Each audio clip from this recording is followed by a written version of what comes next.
qu'est-ce qui se passe en plus l'infini? Ça stagne.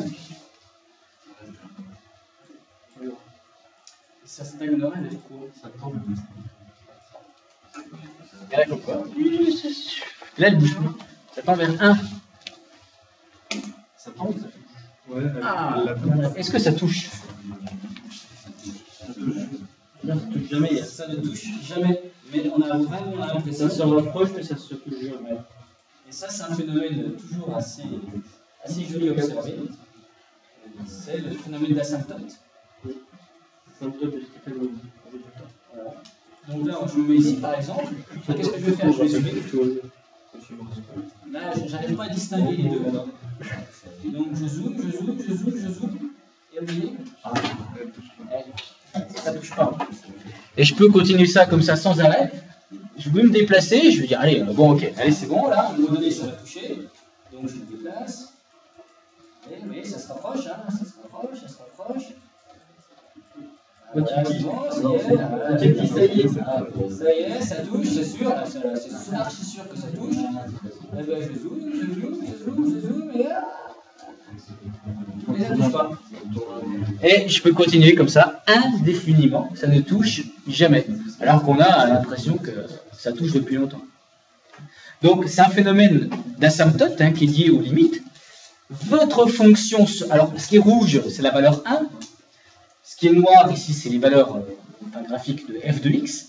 Eh bien, f de x se rapproche sans cesse de 1, sans jamais l'atteindre. Et ça, c'est un phénomène asymptotique.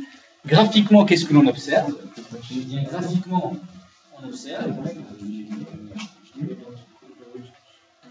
des choses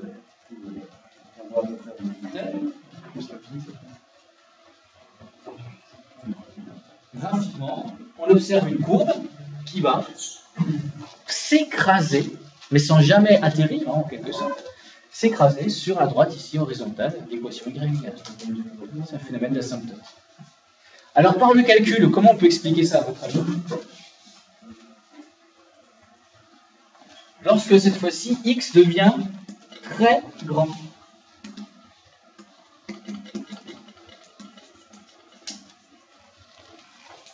Si je refais la même chose que tout à l'heure, regardez, qu'est-ce que je vais trouver? 3x, ça va tendre vers quoi? Plus l'infini.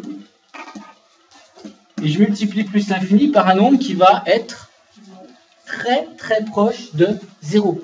Parce que l'exponentielle, alors, x est très grand, 2x est donc très grand, mais moins 2x est très négatif, et donc exponentielle de moins 2x, lui, regardez l'exponentielle, lorsque vous avez un exponentielle négatif, vous avez tout de suite quelque chose qui rapidement se rapproche de 0, plus 1.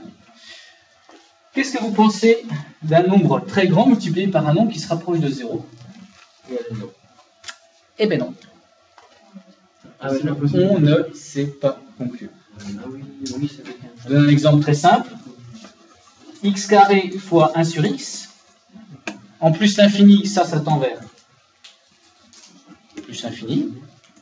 Quand x devient très grand, 1 sur x devient très proche de 0. Or, si vous multipliez x carré par 1 sur x, ça fait x carré sur x, c'est-à-dire x, conclusion, ça tend vers plus l'infini.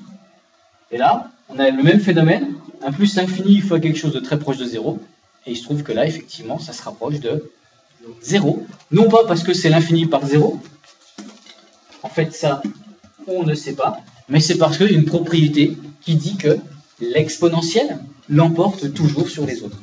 Voilà. C'est la fonction prépondérante, et donc en termes de limite, eh bien, elle va manger la limite de plus infini, de x, pardon.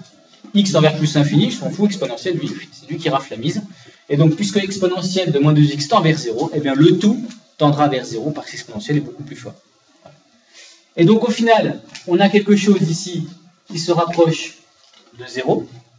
Le fait d'ajouter 1 à quelque chose qui se rapproche de 0 fait qu'au final, on obtient quoi? Quelque chose qui se rapproche de 1. Et on a démontré par le calcul le phénomène d'asymptote qu'on a observé graphiquement. Alors, nous, ce qu'on vous demandera, c'est surtout de conclure sur le phénomène graphique graphiquement on observe ça, la limite c'est 1.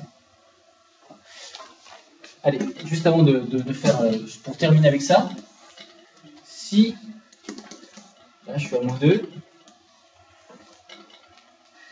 qu'est-ce que j'ai comme phénomène de limite là? Qu'est-ce que je pourrais dire? Ça c'est une courbe qui représente la fonction f.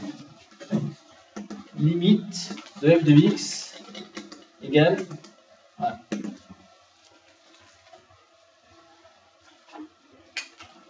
Là j'ai -2 en abscisse. Si on essaye d'observer la situation, qu'est-ce qu'on dirait? Quand la courbe tend vers -2.